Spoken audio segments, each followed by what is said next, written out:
Do you remember 1963? Well, it was pretty conservative in Arkansas, and Faubus had, stopped the integration of Central High School, and was very controversial. But the people of Arkansas were very conservative, and Kennedy was a liberal. They didn't vote for Kennedy, and I hear the president's coming right into the heart of Southern conservatism.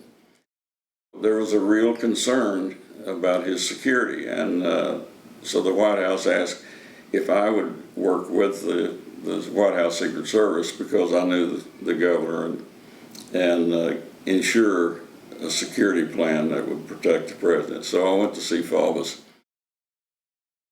And one of the interesting things is he said, Bill, I'm going to give you full cooperation. I like President Kennedy. I'm going to criticize him publicly, and I'm not ever going to admit that I like him, and I don't want you to ever tell anybody I said this.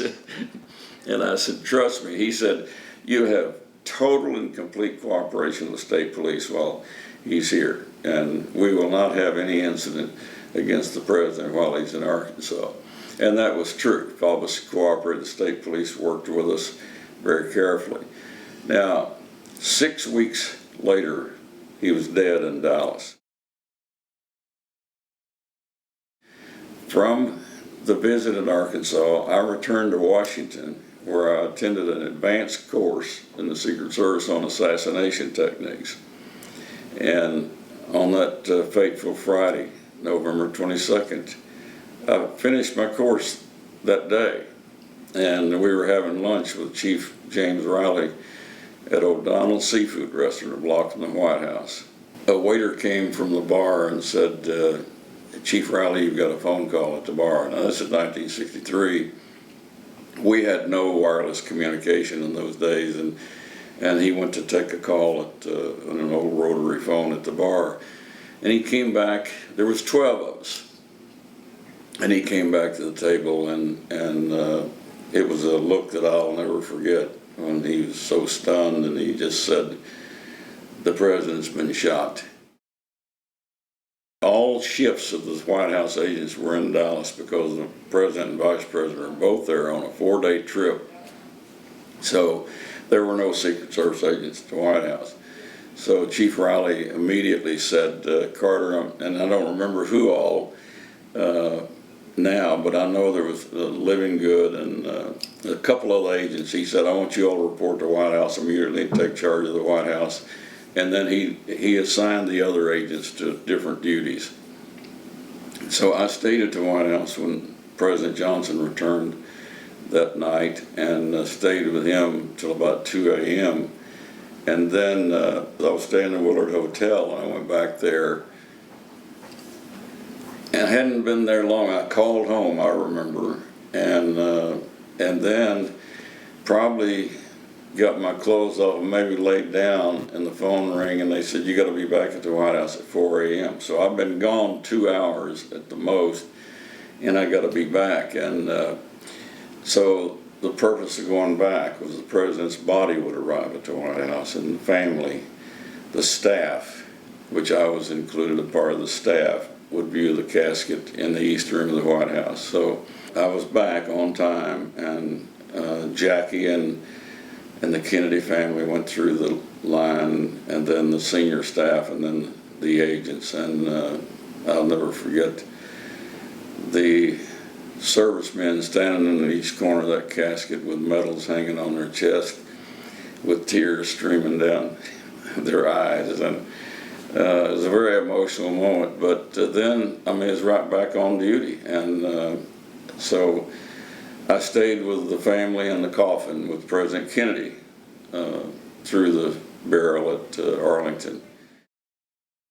I called my boss back in Little Rock, and I said, I guess my duty wasn't posted on the White House board, so that must mean now I'm free to return to my duty station here. And he said, you must be an emotional wreck.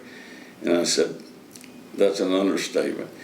I'd had no sleep, and now I'm about to think about what's really transpired. So He said, why don't you take at least a week off and don't tell me where you're going, because if you do, if they start looking for you, then I'll have to tell them where you are.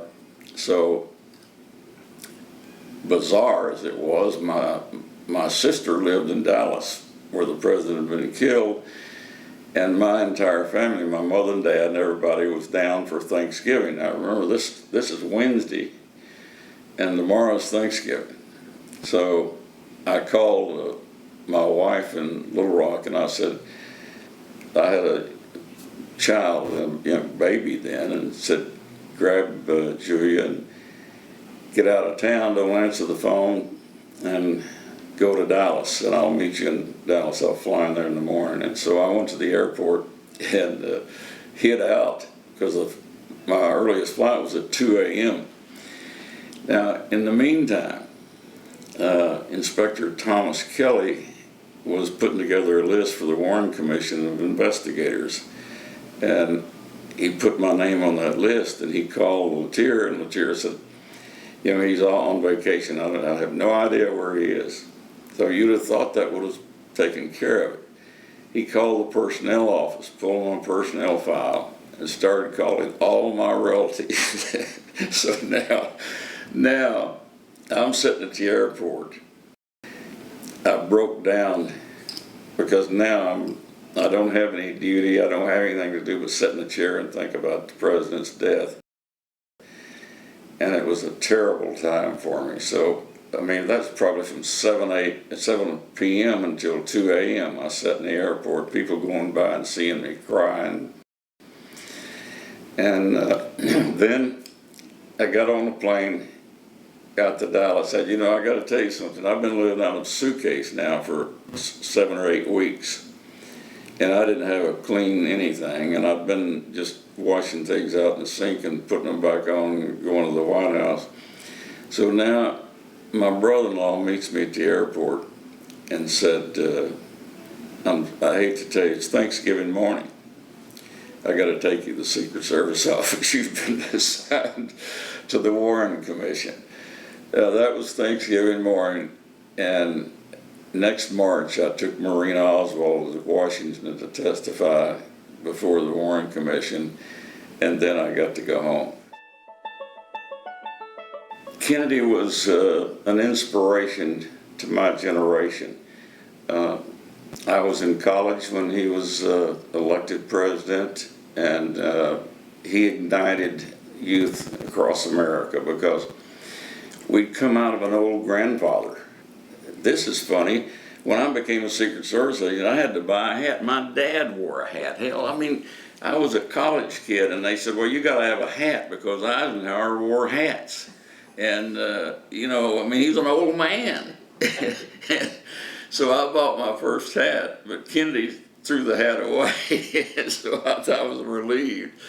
But I think he was so young and so vibrant and so personable.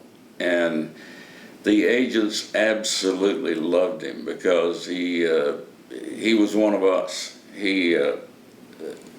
So many times I've been asked, what about John Kennedy? Well, you know what? If he was talking to Charles de Gaulle, he talked to Charles de Gaulle on that level. But if he was talking to you, then he talked to you on your level. We genuinely loved him. There was a bonding with him that didn't happen with other people.